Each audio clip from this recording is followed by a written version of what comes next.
been using the same Logitech K320 wireless keyboard for about the last 7 years or so, both at home and at work. I've become very familiar and comfortable with it as far as how the keys react, how they feel, and just how everything is spaced out on it.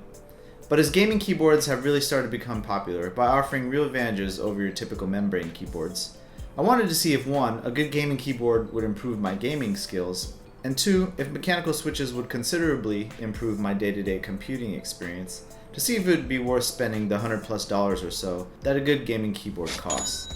So to start my search, I first had to figure out which Cherry MX switch I thought would work best for me, not only for gaming, but for typing as well, since I do a fair amount of that on my computer. In my testing, I initially really liked the feel of the red and brown switches. So I decided to find a good gaming keyboard that used both these Cherry MX switches, and then compare it to a couple of other popular alternatives. In choosing which keyboards to test out, I decided to narrow it down to 3. One from Logitech, since they are the biggest peripheral maker, one from Razer, since they're a really popular gaming brand, and then one from Corsair, really because I just like Corsair products and wanted to see how good their keyboards were. The 3 keyboards I'll be comparing are the top of the line from Logitech, the G910, a Razer Blackwidow Stealth, which is essentially the same board as their very popular Blackwidow Chroma, but just without the RGB effects, and then finally Corsair's best-selling keyboard, the Corsair K70. But before we get into depth, I just wanted to mention that choice of keyboard is a really personal and subjective decision, so things I find important might not be as important to you. But my goal here is to just kind of show you what I personally look for and think makes for a sweet gaming keyboard, and then tell you about my experience just from using these different ones and testing them out over the last few weeks, and hopefully it helps you out with your own search. So first I'm going to start off with the Corsair K70. And this is their, like I said, it's Corsair's best-selling keyboard. They also make a K95, which is the same keyboard but with 18 macro keys out here to the left. And then they make the K65, which is the same keyboard without the 10-key number pad. They also make the Corsair Strafe, which is this more or less the same keyboard but without the dedicated media controls. Now this Corsair K70, they do make an RGB version which sells for $170. Which is a $40 premium over this one, which is $130. And this is like the newer one, which comes with the aluminum top plate here, which gives it a nice sturdy feeling. Pretty hard, doesn't really flex too much. Not that you would be flexing your keyboard anyway. And then this also comes with red LEDs on the top of the switches. So it's red LED backlights, and you can change the how bright they are, which is low, medium, and high with this button here. One thing about having the LEDs on the top of the switch here, as you can see, is it does, across the number keys, give you some uneven lighting. So it's a little bit uneven lighting there, not too big of a deal unless you're really looking for it. So the media controls are really nice. You can see here it's just a really nice scroll wheel, which is to me important if you want to mute and change the volume really quick, especially when you're gaming. And as with most good keyboards these days, it does come with a braided USB cable, as you can see here. And on the end of it, there are 2 USB plugs, one for the keyboard and one for the USB pass-through port, which is on the back side of the keyboard. And it's a nice feature to have, to be able to plug in your mouse, a USB drive, or a phone charger or something like that. There's also a BIOS switch on the back that is used in case your BIOS doesn't recognize the motherboard for some reason, and also allows you to set the polling rate of the keyboard. This keyboard has a maximum polling rate of 1000 Hz, which is ideally what you would want to keep it set on, because you obviously want the fastest polling rate possible. And if you don't know, polling rate is simply the speed at which the keyboard reports your keystrokes into the computer.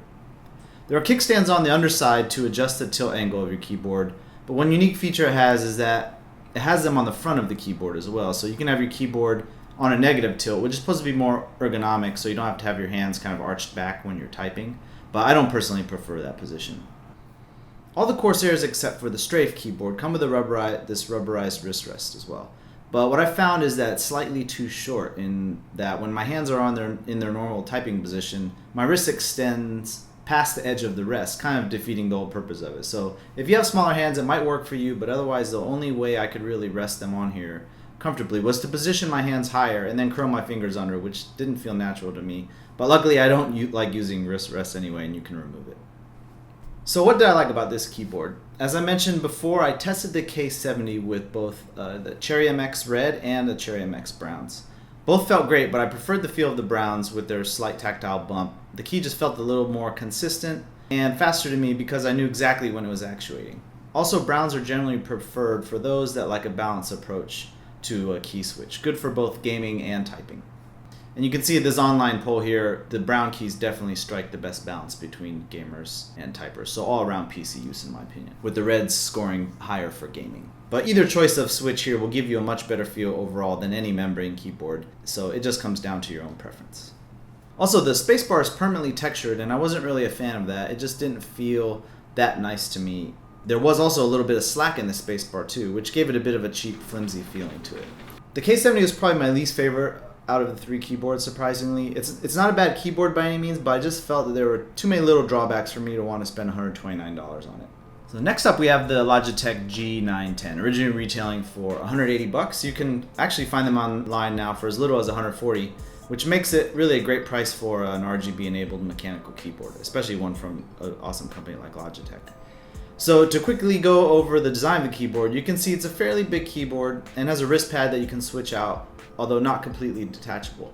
Both are unevenly shaped so that your left hand gets most of the benefit, especially when gaming, but to me the smaller pad is still too small, and it's weird to just have such a large wrist pad but really only have half of it being able to be usable. The G910 also has 9 G keys that can be used for macros, as well as buttons to store and recall customizable user profiles, which can control lighting and other key assignments that you assign per application or just per profile. And like the K70, it does have dedicated media controls with a nice volume wheel, but no USB pass-through. And as such, it just has a single non-braided USB plug. Obviously, I can't talk about this keyboard without mentioning Logitech's Romer G switch. This is their completely proprietary gaming switch. It was designed from the ground up with gamers in mind and for gamers' finger speeds, and differs from the Cherry MX switches in a few ways. First, the key bottoms out at 3mm versus 4mm for any Cherry MX switch, and it actuates at only 1.5mm versus 2mm for a comparable Cherry MX. Basically, it feels like exactly like a Cherry MX brown switch, but one that actuates faster and bottoms out sooner. So it also has the LED built right into the center of the switch, giving it the ability to illuminate the keys more evenly, and to me it looks really nice. The keycaps are also uniquely shaped, or some might say oddly shaped, and have a slightly larger surface area than most keycaps. And you notice this as your fingertips rest on top of them. I don't really mind it, but didn't really feel it provided any kind of tangible benefit. And many of the key shapes are inconsistent as well, like the control and the shift keys. I'm assuming Logitech had a reason to shape these keys this way based on their research, but I'm not sure everyone will appreciate it. The other unique feature you get with the Logitech keyboard is what they call the ARCS control. This is basically the ability to turn your phone or tablet into an on-keyboard display. So like how in the old Logitech keyboards, like the old G15 gaming keyboard used to have an LCD display, you can download the ARCS app and your phone connects to the Logitech gaming software on your network, and you can do a bunch of different things like launch games, get access to media playback controls, adjust your mouse DPI settings, and display system resource info like CPU and GPU usage and temps. It's a neat feature to have, but most of the things you can do with it are kind of redundant. So hopefully in the future, games will take advantage of the second screen ability to show you things like a mini map in Battlefield or any first-person shooter you play, or other information for other games you might play. But as of right now, I can't really find any games that really support it, but they do offer an SDK for developers. So to me, the main advantage of having this ARCS dock on the keyboard right now is that it gives you a cool place to kind of rest your phone on your desk. Finally, while the RGB lighting on the Logitech is definitely neat, I'm not going to really go in depth about that here since I didn't opt for the RGB features on the other keyboards I'm testing. The Logitech software is really easy to use, and you can set custom colors to each key or select from a number of different presets. And both the K70 and Blackwidow offer RGB versions of the keyboards that I am testing here. So if you want that option, you can certainly pay to get it. Now, ultimately, I don't think the Logitech Orion board is going to appeal to everyone. You have to really like the look and feel of the keyboard due to its unique shaped keys, uneven wrist pad, and the fact that it's a rather large keyboard. However, I did enjoy the feel of the Romer G switches for typing especially, but not as much as the orange silent switches on the Blackwidow, which brings us to the Razer keyboard. So the Razer Blackwidow Stealth I have here sells for around 90 bucks, and Razer offers a number of different versions of it, like the Tournament Edition with no 10 keypad, or the Ultimate with green backlighting, and then of course the Chroma, which has the RGB effects. But I chose the Stealth for its simplicity, really. It has a clean shape to it and doesn't offer any wrist pad, which is fine by me. The keys are set inside a matte kind of black plastic frame, which does also pick up a fair amount of smudges, and is surprisingly not so easy to wipe clean. The keyboard is fairly hefty, doesn't flex much, and feels pretty well built. They do have a column of 5 macro keys down the left hand side of the keyboard, which is convenient for macro users, but I found myself hitting the M5 key pretty often when reaching for the control key, so it just took a little getting used to. One unique thing about the Razer keyboard is that while it offers you a USB pass-through, it also gives you a headphone and microphone jack. This is a nice touch, but the slight downfall to this is that you end up with a lot of freaking wire and cabling. And if you don't end up using the headphone or mic jacks, the plugs are just kind of dangling off the back of your computer. Not a deal breaker by any means, but I do wish the plugs were kind of modular off the base. Also, I don't think the right hand side of the keyboard is the ideal position for these ports, as they seem like they can kind of get in the way of your mouse when you have things plugged into them. But one big negative to me is the fact that it doesn't have dedicated media controls, and having to fumble around with the function modifier key and then hunt for the appropriate F key was a real drawback with this keyboard, especially when I wanted to mute or turn the volume really quick. The bottom of the keyboard also features a green Razer logo, and it lights up here, but you can dim it or turn it off completely using their Synapse software. Now, the Blackwidow keyboard is available with 2 different types of key switches made in conjunction with a company called Keel. Razer teamed up with them to offer their own switch. So they offer a clicky green switch, which is kind of similar to the MX Blues, and a silent orange switch, which is kind of similar to the MX Browns. I'd say it feels somewhere between a red and a brown, actually, or just a really, really light brown. People say the Razer switches are just Chinese knockoffs of the MX switches, but to me that is only really partially true. The Razer switches, like the Logitechs, were designed with gamers in mind first, and as a result, while they do resemble the Cherry MX switches, the Kale switches offer faster actuation points, and the actuation and reset points are closer together. There's one really important point I'd like to mention here, and it's not really talked about too much. So if you notice, the Razer keyboard has a nice low profile design, similar to what I was used to with my Logitech keyboard. And what I mean by that is as you go up the rows of keys, they tend to lay flatter. Now if you compare that to the Corsair keyboard, you can kind of see it's an obvious difference here in row height as you move up the rows of keys. Then the net effect of this is that with the lower profile design, your fingers take less time to get to the keys they need to get to. With the Corsair, it's almost as if your fingers have to kind of high step around the keys to an extent. It's obviously, a little bit of exaggeration, but that extra distance certainly made typing and using the Corsair feel a little slower and clunkier by comparison. Of course, we're only talking about tenths of a millimeter here, but it was noticeable to me, and I definitely felt my gaming was consistently better while using the Blackwidow. In fact, while testing my typing speed online with all these keyboards, it was the only keyboard where I was consistently able to type over 100 words per minute. Most of the other ones I was like in the low 90s or high 80s. In my opinion, the Razer was easily the best performing keyboard, and I really, really enjoyed using it. So here's a quick test. First of all, I don't use WASD. I actually use ESDF for my first-person shooter position of my hand, just because this is how my hand's normally typing, and I just feel it's more comfortable. But anyway, so what I'm going to try to demonstrate, and this is not a very scientific test at all, obviously, is I'm going to show you my on-screen how I move as I'm able to strafe with these keys. So here's the first one. This is a Cherry MX Red keyboard, just so you can take a look here.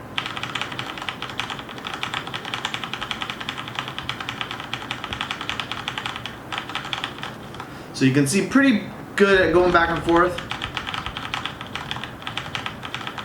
but you can definitely see where I'm mishitting. So where the guy drifts a little bit to the right or drifts a little bit to the left, it's not an exact left-right instantly, Yeah, so that's the Cherry MX Red I just want to show you. Now let me show you the browns next.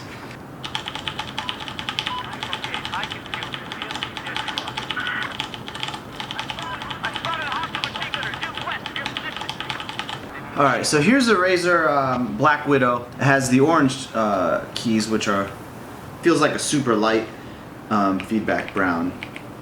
But here's just a straight back and forth.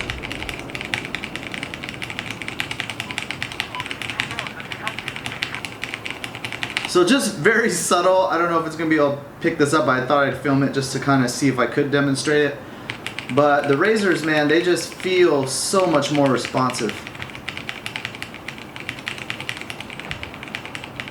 To the point where I definitely prefer these switches, which I was surprised because the Keel switches get kind of a bad rap I don't know, people think it's bad build quality or something, but they're definitely faster to me than any of the Cherry MX switches. So here, I'm gonna just demonstrate one more time with the Logitech, a little bit strafing back and forth. So go ahead and we'll just watch it here.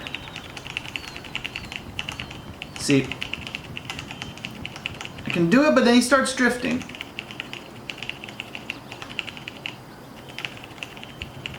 Now, this isn't to demonstrate anything like a technique you're going to be using in a game. Obviously, real strafing you're going to be doing like this. But the point is that just when you're running around and be able to change direction, the point is that the key just responds that much faster. It's going to, you know, just be a lot quicker. So that's the main difference that you're going to be able to notice. Just moving around in general, everything's just going to feel more responsive and again, just more snappy stuff. And then the lower profile, like I mentioned earlier, to me does have an impact in how fast you're able to get across the keyboard and stuff. And you know, I play only mainly first-person shooters, but I would imagine the same principles are gonna apply for any kind of game you play. If you play Dota 2 or any of those crazy MOBA games. So even though the Romer G switches are technically faster than the Razers and they're rated for more keystrokes, I still much prefer the Razer switch out of all of them, and that's proof that it really all comes down to personal preference. But if I were to choose a winner out of all these keyboards just based on gaming performance and what I really felt truly made me a better gamer consistently, I'd definitely go with the Blackwidow. However, I'm just really torn because while I loved using the keyboard and can definitively say it improved my gaming with the added bonus of increasing my typing speed, I'm just not sure if I can live without media controls because it's just a feature I've come to rely on day to day. So I'm still just trying to decide if that's something I can live without. But if you're someone that doesn't really care about that and likes the feel of a Cherry MX Brown switch already, or just looking for a general awesome performing gaming keyboard, I definitely recommend checking out the Razer Blackwidow with the orange switches. I personally just think the keyboard feels more responsive and snappy, and better than any keyboard that I've tried that uses Cherry MX switches, and also better than the Logitech Romer Gs in my opinion as well. Most Cherry MX switches have been around since the 1980s and were designed to be great mechanical switches that give nice feedback and last forever, and that they do. But as you've seen in this video, hopefully, that alone doesn't necessarily mean they'll provide you with the best gaming experience. But that's it for this video, guys. Let me know if you have tried out any of these keyboards yourself, what you think and feel about the differences between them. Give me your opinion in the comments below. I'd love to respond to them and hear about them. But otherwise, thanks so much for watching, and you all take care.